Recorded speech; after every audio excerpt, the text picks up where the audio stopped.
विमल, पोलो, जोबा केसरी, हर पल मनाओ केसरी त्योहार। हर जी पहले आप ही बताइए, वीडियो देखकर आपको कैसा लगा? आपके मन में क्या ख्याल आया, क्या भाव आया अंदर से? हर जी बोलिए। नहीं, एक ही लाइन का भाव है, मुख्यमंत्री नहीं रहना चाहिए उनको, और कोई इसमें दूसरे भाव की बात नहीं है। और न तो इसमें कोई कम्युनल एंगल है। नीतीश जी अपने जीवन में जिस तरह की शुचिता का उदाहरण उन्होंने प्रस्तुत किया है, तो उनके ऊपर और कोई भी आरोप नहीं जाता है। लेकिन पिछले कुछ समय में जिस तरह की वो मतलब कहते हुए भी अच्छा नहीं लगता, लेकिन हरकतें करते रहे हैं, वो कतई शोभा नहीं देता है। और मैंने एक दिन पहले भी कहा था कि अनुप्रिया बड़ी शानदार प्रवक्ता है।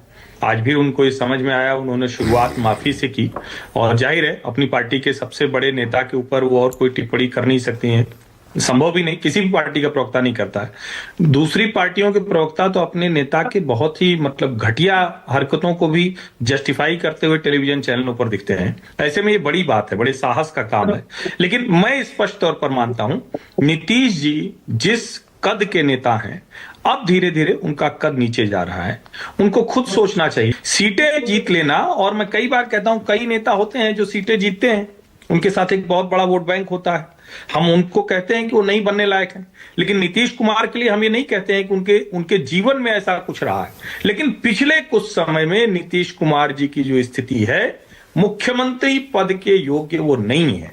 और उस बच्ची को चाहे जो हुआ हो, मैं हिजाब घूंघट इसका कतई पक्षधर नहीं हूं। मैं तो बड़ी तीखी डिबेट करता हूं कि कौन से बच्चे होंगे जो पढ़ाई लिखाई कर रहे हैं और हिजाब में पूरा मतलब बंद बोरी की तरह चले आ रहे हैं, कौन सी स्वतंत्रता होगी। मैं बड़ी तीखी टिप्पणी करता हूं, मैं उसका पक्षधर नहीं हूं। लेकिन ये उस महिला पर छोड़ेंगे ना, ये उस बच्ची पर छोड़ेंगे ना। मैं न घूंघट का पक्षधर हूं न हिजाब का पक्षधर हूं। लेकिन अगर किसी महिला को मान लीजिए अच्छा ही लग रहा है, तो हम क्या करेंगे? कोई महिला चाहती है कि हम अपने आप को पूरी तरह से बांध के निकलें, तो ठीक है भाई, निकलें।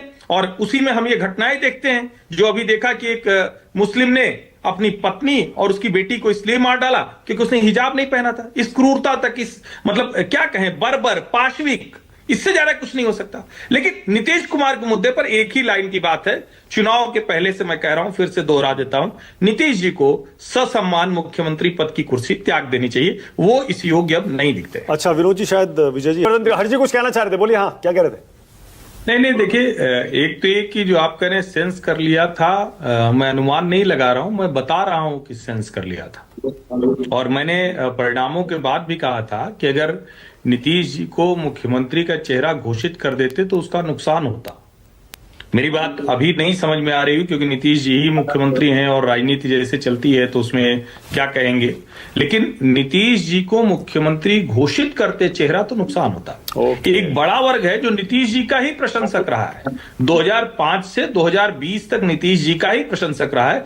उसको भी लगता है कि ये जो लिगेसी है अब गड़बड़ हो जाएगा, अब खत्म हो जाए। आप बहुत बड़ी बात कह रहे हैं हर्षवर्धन जी, आप बहुत बड़ी बात कह रहे हैं। इसका मतलब आप ये कह रहे हैं जो 205 206 सीटें आई हैं वो नीतीश जी के नाम पर नहीं आई हैं, आप ये कह रहे हैं? मैं इसको, कई बार होता है ना, कुछ चीजें थोड़ी कॉम्प्लेक्स हो जाती हैं। हाँ।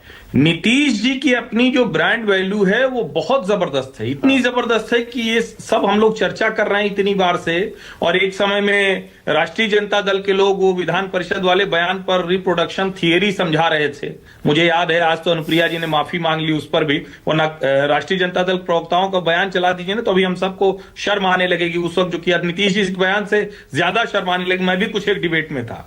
लेकिन मूल बात क्या है, राजनीति में किसी व्यक्ति की जो एक छवि बनती है, उस छवि का जब क्षरण होने लगता है ना, मैं ये नहीं कह रहा हूं कि नीतीश जी के बिना इतना बड़ा मैंडेट होता, लेकिन नीतीश जी को लेकर एक बड़े वर्ग को लगता था कि अब इस विरासत को आगे बढ़ाना है तो नीतीश जी को हटना होगा। और मैं पहले भी कह रहा था, फिर कह रहा हूं, पता नहीं वो पार्टी के भीतर ये जनता दल यूनाइटेड का मामला है, वो लोग समझेंगे। निशांत को चुनाव लड़ाने, निशांत को आगे लाने पर लगभग सहमति भी बनी थी।